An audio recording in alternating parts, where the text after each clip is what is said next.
Tiniyak ng mga lokal na pamahalaan na nakahanda sila sa ikakasang malawakang tigil pasada ng ilang transport group. Ayon sa mga LGU at MMDA, may naka-standby silang mga sasakyang aalalay sa mga maapektuhang pasahero. Si Joshua Garcia sa sentro ng Balita Live. Yes, Audrey, tama ka dyan. Kasabay na nakaambang transport strike ng ilang grupo ng mga chauffeur at operators ng jeep. Bukas ay tiniyak ng ilang lokal na pamahalaan ang kanilang kahandaan sa magiging epekto nito sa pampublikong transportasyon, partikular na sa mga pasahero. Audrey, ayon sa Grupo Manibela, hindi bababa sa 15,000 mga miyembro na kinabibilangan ng drivers at operators na makikiisa sa kanilang kilos protesta bukas para sa kanilang hiling na ibalik ang validity ng kanilang mga prangkisa ng 5 taon. Anila, magtutuloy-tuloy ito hanggang sa marinig ng pamahalaan ng kanilang apela. Kaugnay naman ito, Audrey, sinigurado ng ilang local government units na hindi mapipilay ang public transportation para sa mga commuters. Ayon kay Traffic and Transportation Management Department o TTMD Head Dexter Cardenas ng Quezon City, naka-standby ang nasa mahigit 100 nilang mga sasakyan gaya ng mga bus, barangay service vehicles at mga e-trike. Sakaling kailanganin ito ng mga lugar na maapektuhan ng kilos protesta.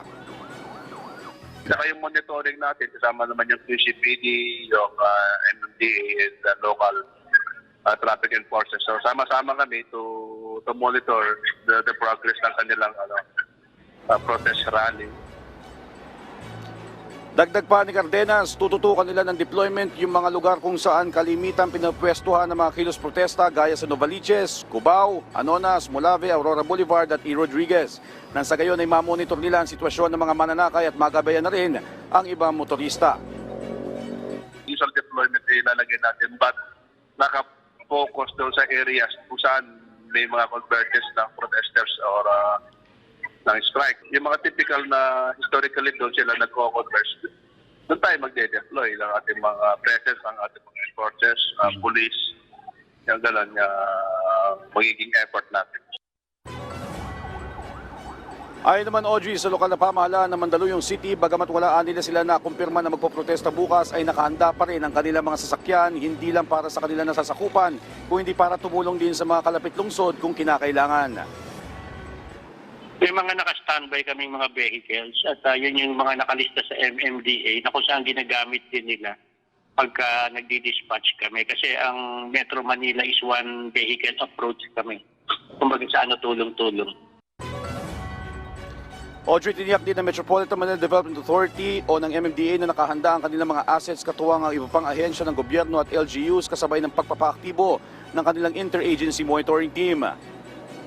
May nakahanda po ang bawat LGUs. Noong nakaraan po, nasa 800 plus yung vehicles natin. So more or less, ganun din po yung nakahanda na ready po for deployment at any given time. We are ready po to augment yung public transport to ensure na hindi po masyadong maaabala yung ating mga kababayan sa kanilang pagpunta at pag-uwi sa kanilang mga bahay.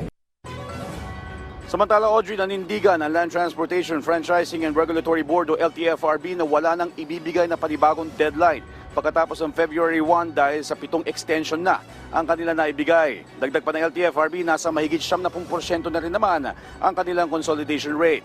Audrey, ayon sa Grupo Manibela, magsisimula ang kanilang protesta dito sa UP Diliman pagkatapos magmamarsya kasama ang mga miyembro nito hanggang sa Menjola para ipanawagan ang kanilang mga hinaing.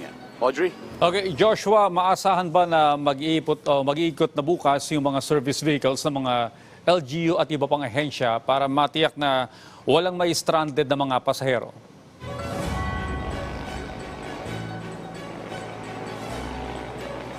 Yes, Audrey, katulad ng mga naunang protesta, magiging kapareho ang sistema ng MMDA gayon din ng mga LGU kung saan i-deploy lamang nila yung kanilang mga service vehicles o yung mga naka-standby na sasakyan dun sa mga lugar na kakailanganin ng mga magbigay ng libreng sakay.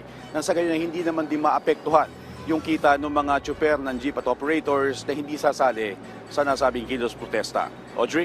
Okay, Joshua, paano tinukoy ng ating pamahalaan o yung mga ahensya ng pamahalaan yung mga lugar kung saan lalagyan ng mga sasakyan para maisakay yung mga pasahero?